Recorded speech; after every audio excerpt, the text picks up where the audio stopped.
Welcome back to Straight to the Point. I am your host, Mitchell Travels, and in today's video, we're going to go over that super famous, beautiful southern French region of Provence, all the little towns in between, everything you need to know. And if you're new to this channel and you didn't quite understand the gist of the title, this is basically meant for people who have never done any research about this place, like you just started your search, you don't know where to start. This is your Straight to the Point guide, okay? This is not locals only. This isn't if you know, you know. This isn't any of that. This is just like how to get there, what to expect, where to stay, and what to do, the bullet points, so you don't have to spend hours on TikTok scrolling, which honestly, between you and I, you probably shouldn't be looking for travel advice on TikTok anyway, and hopefully tons of time not having to read a whole bunch of TripAdvisor articles and spend hours and days like I had to do before I went to Provence. And as always, if you like what you see, go ahead and smash the like and subscribe button and turn on the notification bell so that way you never miss another episode. With all that said, let's dive in to Provence. So you want to land at MRS, okay? That is Marseille International Airport. The reason being is because it is the largest airport within earshot of where you want to stay in Provence. Now, this is really, really important. Your Provence trip is going to be highly mobile, okay? So basically, you need to stay in a place that is a good jump off spot. And honestly, you don't want to stay in Marseille. It's just not going to give you that Provençal feel. So that's why you stay in Aix-en-Provence, which is the largest city in the Provence region that still has that sort of small town Provençal feel. So it's only about 30 minutes from Marseille. And yes, you absolutely need to rent a car because I mean, kind of the whole point of this trip is to be highly mobile, right? You're going to be driving from town to town. And even though Aix-en-Provence is beautiful in itself and it's a good jump off point, you're not going to be staying there the whole time. That's not really the point of the trip, to stay in Aix. So Aix-en-Provence is on the large side, but you definitely want to stay in the center of town, and that would be otherwise known as the centre-ville. But something you should really know is that parking is very limited. So you're going to have a rental car and you're going to need to put it somewhere. So there is a lot of underground parking. I think it's roughly about 25 euros a day. So it's not terrible, but you do have to add that as part of your cost. Okay, I know what you're thinking. We're talking a lot about Aix-en-Provence, but trust me, we're going to get to the lavender fields and the whole trip soon. I just kind of need to set you up right. So within Aix, the Mirabeau would be like what Champs-Élysées is to Paris, right? It is like the main artery of the city. It's where you see tons of shops, you know, cafes, people walking. It's really, really nice. That said, I didn't stay on the Mirabeau, but I stayed a few streets away from it. If I were you, I would stay somewhere like by Place d'Albert, Place Richelme. It's also important to note that hotels are few and far between, and it will be difficult to find vacancy, especially the closer you get to the summer season. So what I would do is I would get something on Airbnb. Everyone always asks me hotel or Airbnb, and to be honest with you, it depends on the location. And when it comes to Aix-en-Provence, you want to go the Airbnb route, you're just going to have more options available. Please do keep in mind though, a lot of Airbnbs are obviously apartments in Aix, and a lot of them don't have air conditioning. And I found that out the hard way because even though I rented a gorgeous apartment on the 4th floor, which had no elevator, by the way, it didn't have air conditioning. And I just so happened to be in Aix when there was a horrible heat wave. So that was rough, like really, really rough. Pay attention, make sure your place is air conditioned. Okay, so one of the things you really need to know is that Aix is really expensive. It's even expensive for French standards, and France is one of the more expensive countries in Europe. We're talking if you go out to dinner, like dishes will be in the 20+ euro range, right? I know for some people they don't care, but it's important to note. But that's like for dinner and restaurants. I mean, there are like little shawarma spots that are actually really good and readily available, and the cafes aren't too bad pricing wise. Okay, so admittedly, this might sound a little bit funny. Aix-en-Provence is very, very French. And I know what you're probably thinking. It's like, yeah, when I go to Thailand, I want to be like with locals and Thai people. I don't want to be hanging out with a bunch of Aussies. Totally feel you on that one. But this is why that's important. French people tend to stick to themselves, right? Like, it's not that they hate foreigners, but it's like, they're not exactly the most welcoming people. So you're very much in a town where everyone is going to be French. And with that comes along, some of those things that French people are notorious for, which is, not exactly being the most welcoming or fun. Obviously, people at shops that are trying to sell you stuff, like, they're gonna be okay. Like, they're gonna kiss your ass to get a sale. Everyone else, not so much. Aix-en-Provence is actually a very popular vacation spot for French people within the country, okay? So that makes it twice as difficult to find vacancy. It makes it that much more expensive because you have people from Paris, from Lyon, aside from all the other tourists that want to come visit, they're going there. So that's why it's so French, which again is cool in a way, but it can also come with it some annoyances, right? They're a little more pretentious. Aix-en-Provence at night, it's simple, okay? You go out to dinner, you can go anywhere along the Place des Quart d'Heure, and obviously there's tons of little restaurants and little alleyways and stuff like that, plenty of places to eat.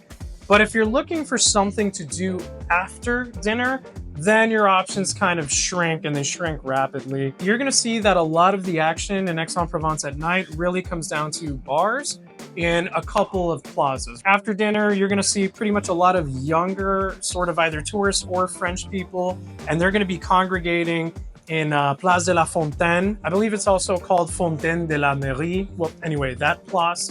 They're going to be congregated there, having some drinks, having a good time. It's very much like a collegey, younger French university student kind of vibe. Wine, couple drinks, stuff like that, a couple pubs, couple of random tourists, but not really much else beside that. And again, keep in mind, they are French, so, making friends might be a little more difficult. Okay, so this is the moment you've probably been waiting for. This is probably the reason why you clicked on this video. You want to know about the Lavender tours. You want to know about that road trip through the beautiful Provençal countryside. Okay, I cannot stress to you how important this is. And I'm gonna admit it, I messed up.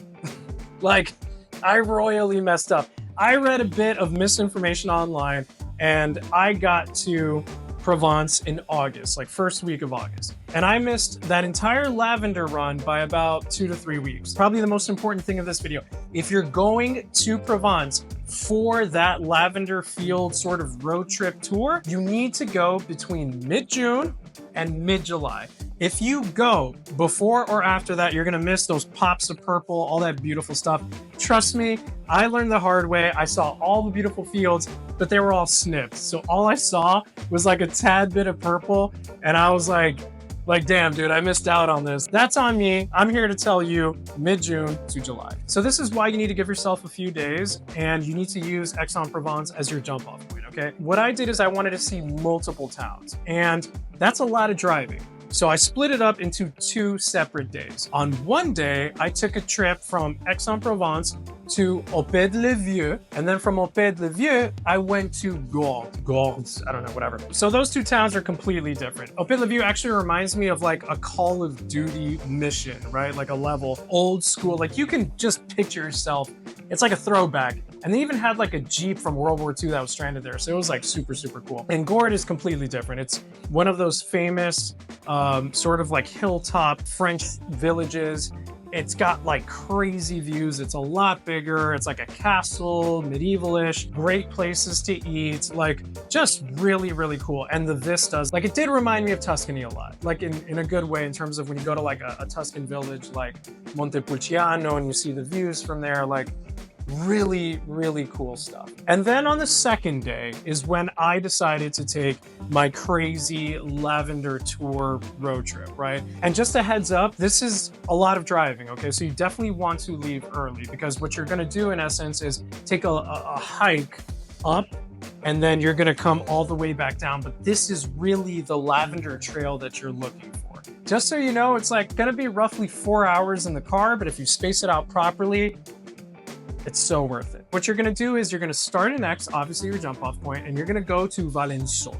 Now Valensole is not quite as big as Gordes, not quite as small as Opet-le-Vieux.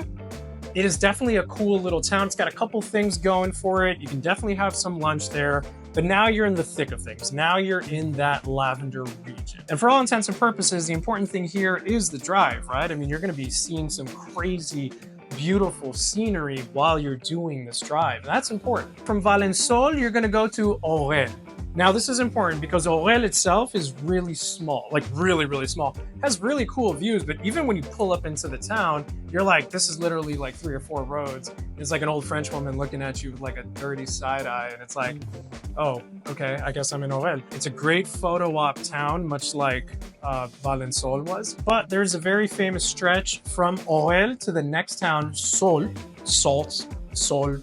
whatever. That stretch right there is basically known as like one of the peak parts of the Lavender Trail. So between Orel and Sol, that is like, wow, you're getting those fields, you're getting those pops of purple that I unfortunately did not get to experience, but I could tell where the fields were, right? They were just all snipped. And then what you want to do is you want to finish your day in Simian-la-Rotonde. Simian-la-Rotonde is similar to Gordes in the sense that it's a perched up Provençal village. Now, Simian-la-Rotonde doesn't have a lot to do. There's not much going on in it, but the streets, the little alleyways, like it is super nice, very cute. And also there are tons of little lavender fields that surround it. It's very much like in the movie Gladiator, when you see Maximus and his hand just going through those Tuscan fields, when he's picturing his dead wife and kid. Like, it's so cool. Like, all those fields around Simian-la-Rotonde is just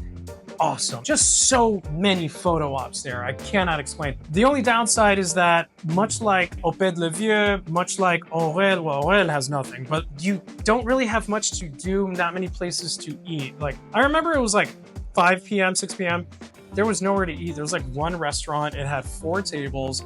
And in very classic French fashion, they just did not want to serve me. They're like, dude, honestly, just go down the road. There's a little roadside restaurant, which is actually very good. And yeah, very French. They're like, dude, fuck off. Like, we don't want to see you. Go.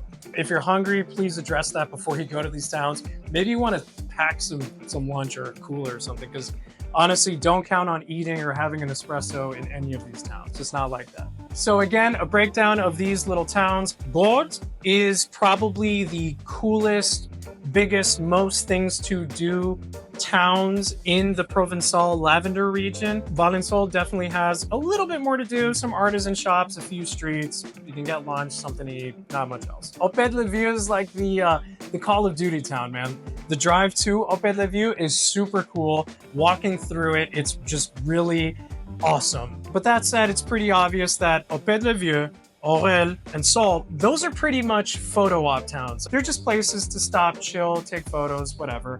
And then if anything, if you want to toss in Simian-la-Rotonde, it's very similar. We're a really good place to shoot your reels or whatever you want to do. If you want to create content, you want to be around Simian-la-Rotonde as well. So it's definitely worth a stop. It's just there's not much else to it.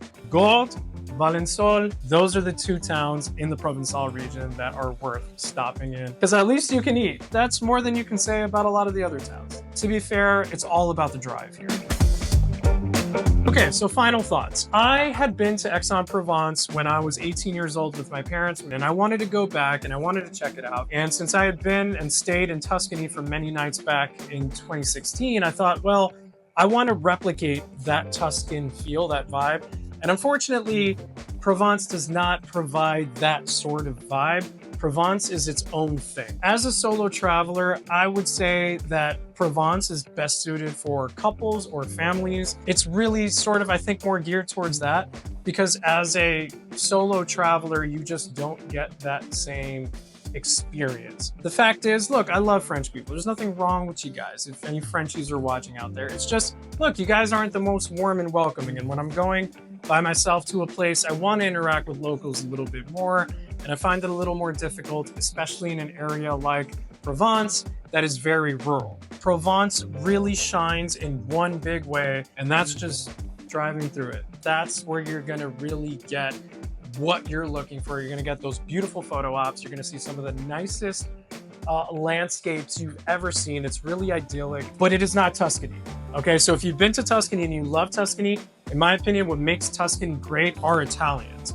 You're not gonna get that vibe in Provence, no matter how hard you try. So do keep that in mind. I would say with 5 nights, you're more than fine in the Provence region, staying in Aix-en-Provence, checking out the towns. 5 nights, don't really need more than that. All right, guys, well, I hope you enjoyed this straight to the point video about Provence. Again, if you like what you saw, go ahead and subscribe to the channel and hit that notification bell so you never miss another straight to the point video, because there are plenty. I'll catch you guys later.